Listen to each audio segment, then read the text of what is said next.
आप सभी लोग जानते हैं कि आने वाली 19 दिसंबर 2025 पौष अमावस्या के खास दिन पर जिन लोगों के घर में बनाई खाई जाती है, ये तीन चीजें उनके घर में पूरे साल होती हैं। धन दौलत की वर्षा 144 वर्षों के बाद दुर्लभ संयोग में पड़ने जा रही है। और पूज्य गुरु जी ने कहा है कि 19 दिसंबर 2025 पौष अमावस्या के दिन भले ही कुछ मत खाना, लेकिन एक चीज जरूर खाना लेना। भगवान भोलेनाथ जी और माता लक्ष्मी जी के आशीर्वाद से आपके घर में इतना पैसा आएगा कि संभाल नहीं पाओगी।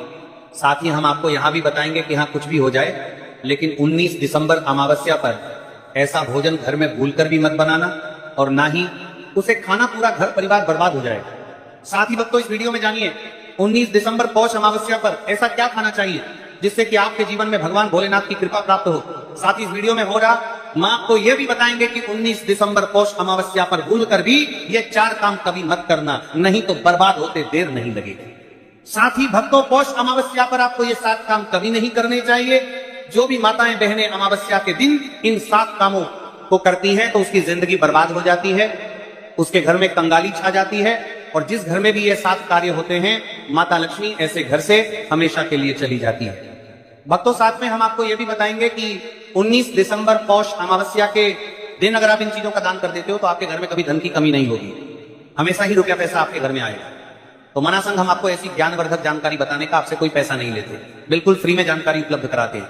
इसीलिए आपको वीडियो को पूरा ही देखें, आधा अधूरा ना देखें।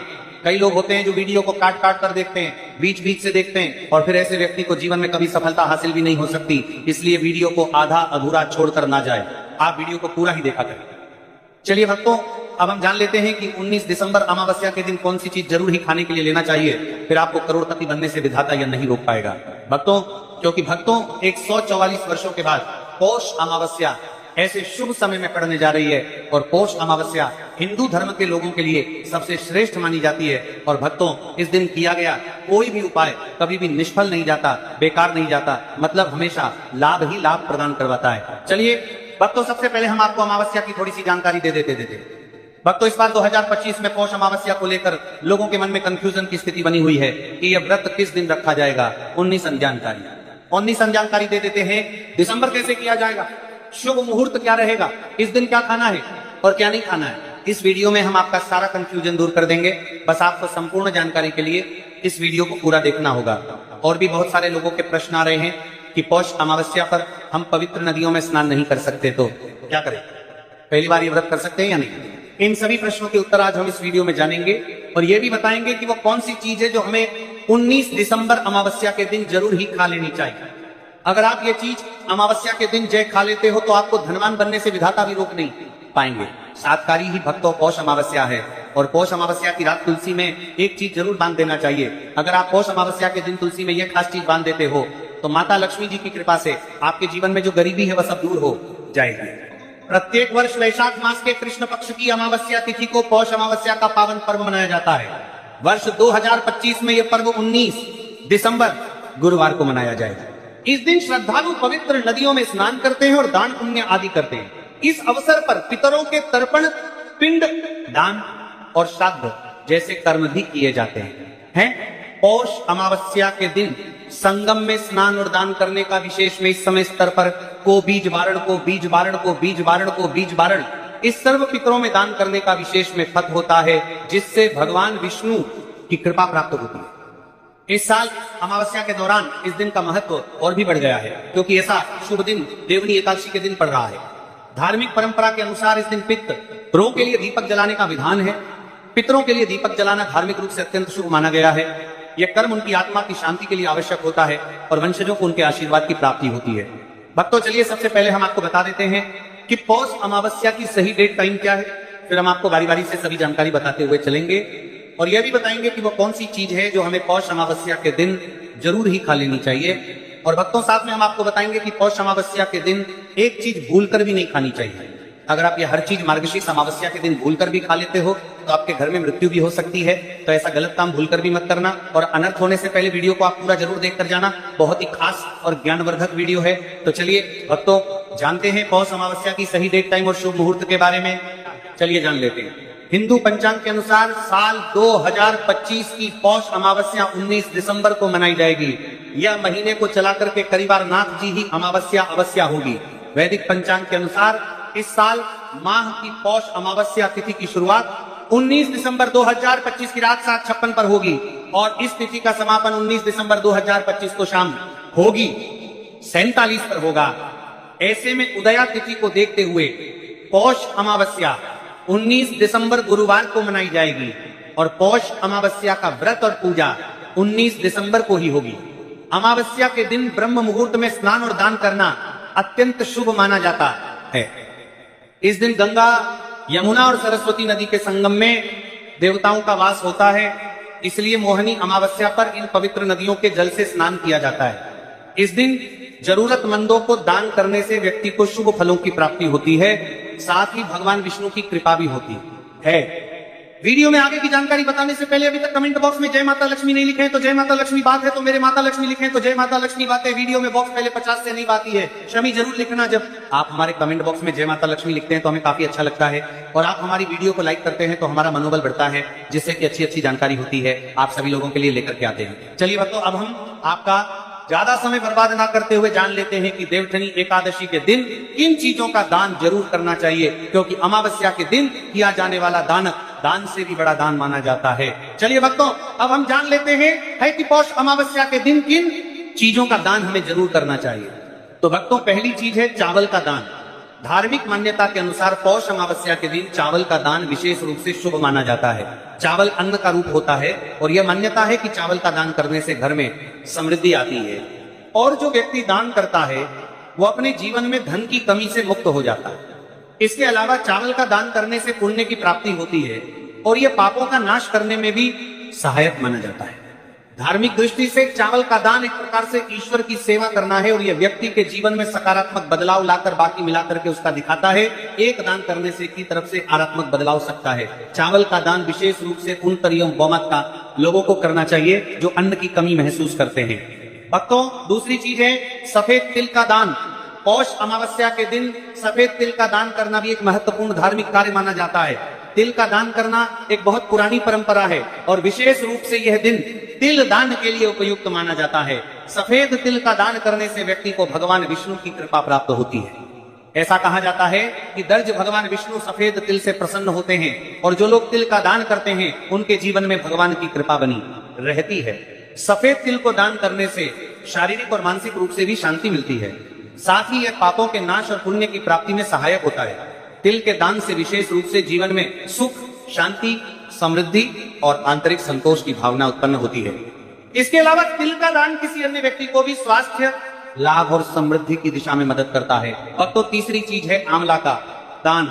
आंवला एक ऐसा फल है जिसे आयुर्वेद में विशेष महत्व दिया जाता है। इसे जीवन का अमृत माना जाता है क्योंकि आंवला स्वास्थ्य के लिए बेहद लाभकारी होता है। शनिश्चर अमावस्या के दिन आंवला दान करना विशेष रूप से शुभ माना जाता है।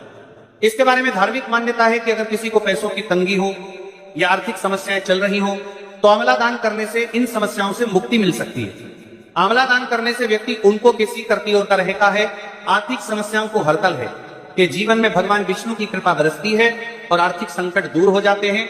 इसके अलावा आर्थिक मला स्वास्थ्य के लिए भी बहुत उत्त लाभकारी होता है और इसका सेवन शरीर को ताजगी और ऊर्जा प्रदान करता है। इस दिन आंवला दान करने से पुण्य की प्राप्ति होती है और व्यक्ति को सुखी और समृद्ध जीवन जीने की दिशा में मदद मिलती है। भक्तों, चौथी चीज है सरसों के तेल का दान।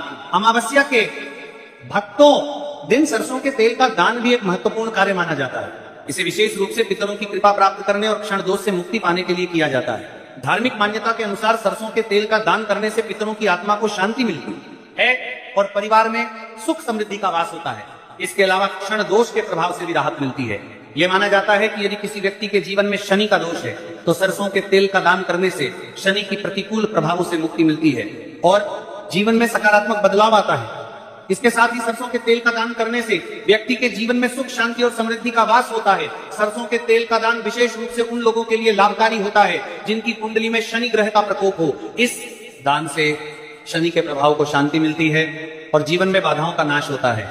भक्तों, हमने वीडियो के डिस्क्रिप्शन में अपने टेलीग्राम चैनल का लिंक पिन किया है, जिसे आप ज्वाइन कर लीजिए, जहां पर हम आपकी कुंडली, राशि और त्योहारों के मनाने की विधि और उपायों के बारे में बताते हैं और साथ में वास्तु से जुड़ी सारी जानकारी देते हैं। इसीलिए देर ना करते हुए दी गई लिंक पर क्लिक करके तरह से निषेध है।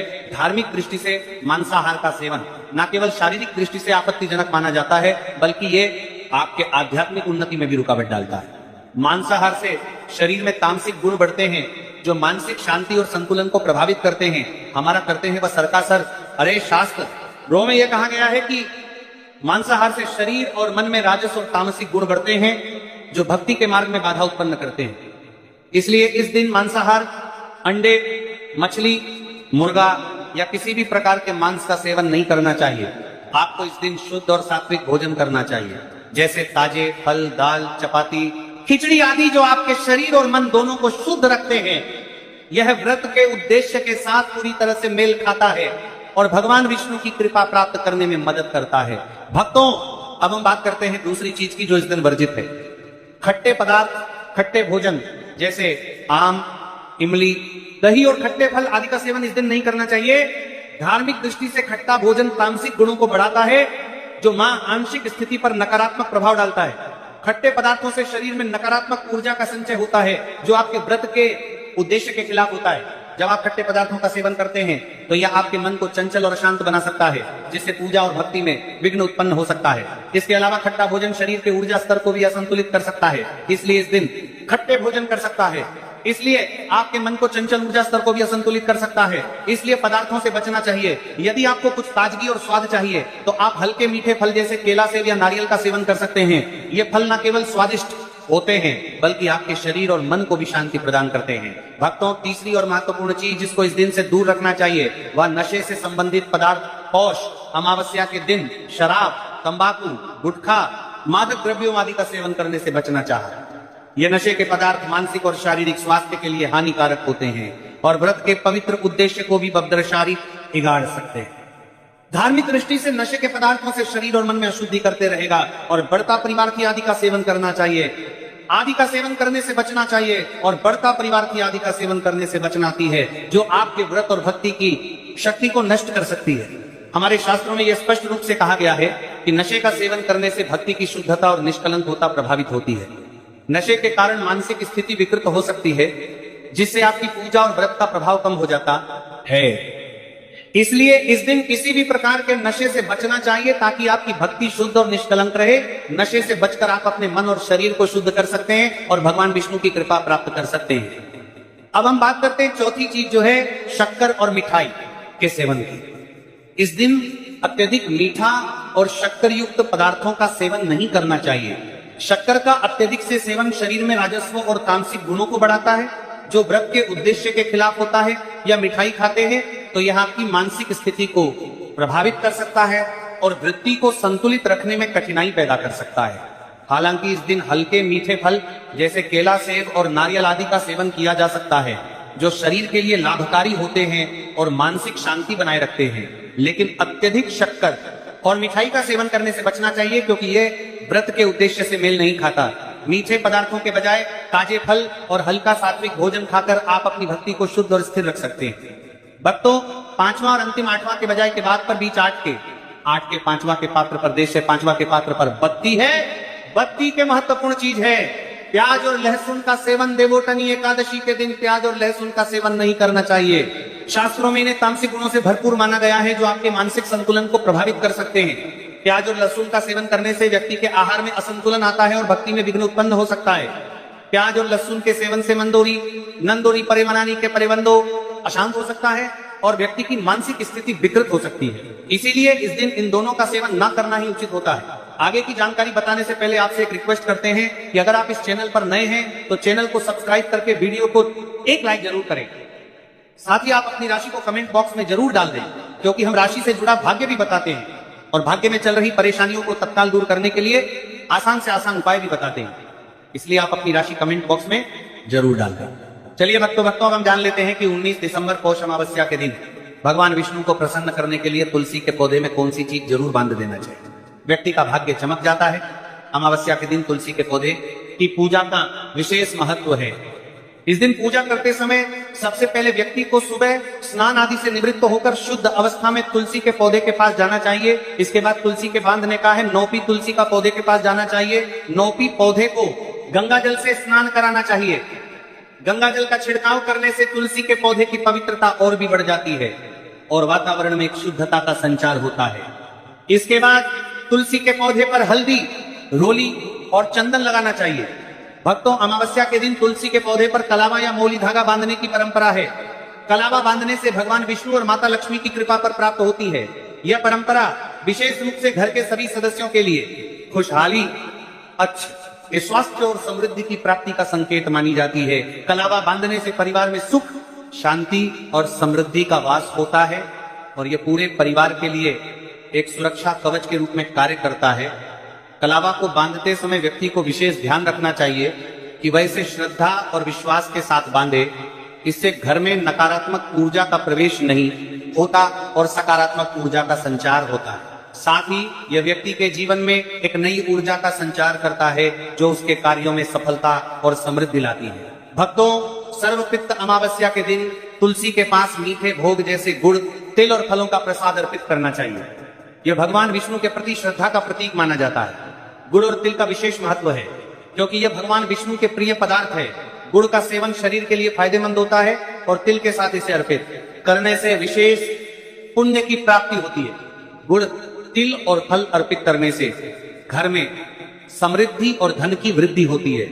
यह मान्यता है कि इस दिन भगवान विष्णु को यह भोग अर्पित करने से उनके आशीर्वाद से व्यक्ति के जीवन में दरिद्रता और परेशानी दूर होती है और खुशहाली का वास होता है। दूसरा यह भी इसका एक कारण होता है कि सूर्य का तेज अनंत है। सूर्य के तेज के सामने बाकी जो भी ग्रह होते हैं सभी उन सब का तेज नगण्य हो जाता है, वो सब निस्तेज हो जाते हैं। यही कारण है कि देखिए थर्मास से पहले शुक्र अस्त्र होते हैं। शुक्र अस्त्र क्यों होते हैं? क्योंकि उस समय शुक्रदेव सूर्य के बहुत नजदीक जा चुके हैं। ये ग्रह जो हैं वो लगातार हैं, अपने घूमते रहते हैं। तो एक समय आता है जब ये एक दूसरे के काफी नजदीक आ जाते हैं। तो ये समय जो है जैसे कि 11 दिसंबर से शुक्र अस्त है, क्योंकि अब जैसे जैसे समय आगे जाएगा वो और अधिक नजदीक चलते चले जाएंगे सूर्यदेव के, और शुक्र जितना नजदीक जाएंगे सूर्य के उतना ही निस्तेज हो जाएंगे, क्योंकि सूर्य का तेज बहुत अधिक है और सूर्य के तेज के सामने बाकी किसी ग्रह का तेज चलता नहीं। इसी कारण से इसको कहते हैं कि शुक्र अस्त गए। जब वो सूर्य के प्रभाव क्षेत्र से बाहर आ जाएंगे फरवरी को, तब जाके शुक्र उदय होंगे, जब वो अपने तेज में दिखाई दे पाएंगे। तो इतना अधिक प्रभाव है सूर्यदेव का ग्रहों पर, क्योंकि उनका तेज आप देखिए, उनका तेज इतना है कि हमारी पृथ्वी उन्हीं से प्रकाशित है, चंद्रमा उन्हीं से प्रकाशित है, ये तीनों लोकों में उजाला उन्हीं से होता है। इतना तेज है उनके ऊपर, तो उस तेज में बाकी सब ग्रहों का तेज छुप जाता है। तो इसीलिए शुक्र अस्त है। अब क्योंकि वो देवगुरु बृहस्पति के घर में है, और देवगुरु बृहस्पति क्योंकि देवताओं के गुरु हैं, उनके बिना कोई पाठ पूजा हो ही नहीं सकती। परंतु ये ग्रह तो अब निस्तेज हो चुके हैं, इसीलिए पूजा पाठ में मनाही होती है, और दोनों की युति जो है इसको अशुभकारी कहा जाता है। इसलिए इसको इस समय पर किसी प्रकार की पूजा पाठ नहीं करनी चाहिए। प्रतिदिन की पूजा में भी यदि आप सूर्यदेव का आवाहन करते हैं पूजन के लिए, तो ये अशुभकारी होता है, क्योंकि संभव नहीं कि वो आके आपकी पूजा स्वीकार करें। इसी आपको इन दिनों में आवाहन पूजन नहीं करना चाहिए। प्रश्न उठता है तो फिर कैसे पूजा किया जाए? पूजन देखिए, जब आपने भगवान की तस्वीरें सामने लगा रखी हैं, आप उनको स्नान कराइए। पहले एक लोटा लीजिए, उसमें थोड़ा सा गंगा जल भरिए। गंगा जल भर के फिर उसमें शुद्ध जल भरिए, और फूल के माध्यम से जो भी आपने भगवान की तस्वीरें, प्रतिमाएं घर में रखी हैं, उनको जल के छींटे दीजिए, स्नान कराइए। एक साफ वस्त्र उनको पहुंच दीजिए। पहुंचने के बाद उनको तिलक कीजिए। तिलक करने के बाद फिर पुष्प अगर आपके पास है तो पुष्प अर्पित कीजिए, और फिर आरती कीजिए। वस्त्र के रूप में मौली आप अर्पित कर सकते हैं भगवान को। अन्यथा प्रतिदिन की पूजा में ना भी करें तो कोई बात नहीं, केवल आप तिलक करके, पुष्प अर्पित करके और फिर धूप दीप कर सकते हैं, और फिर आप भगवान का भोग लगाएंगे। ये है प्रतिदिन की पूजा का नियम। अब प्रश्न उठता है इसमें कि परिवर्तन क्या है, क्या हमें नहीं करना है? देखिए, ध्यान दीजिएगा कि रोली कुमकुमारी का प्रयोग कहां करेंगे और चंदन का कहां। कोई भी जो देवी स्वरूप है ना, चाहे माँ दुर्गा है, माँ पार्वती है, माँ लक्ष्मी है, सरस्वती है, जो भी देवियां हैं, उन सभी को आप रोली कुमकुम आदि का तिलक करेंगे, चंदन का नहीं। चंदन का तिलक उनको नहीं होगा, इसका ध्यान दीजिए। केवल रोली कुमकुम आदि का उनको तिलक लगाना है। देवगण जो है सबको रोली कुमकुम आदि भी लगा सकते हैं,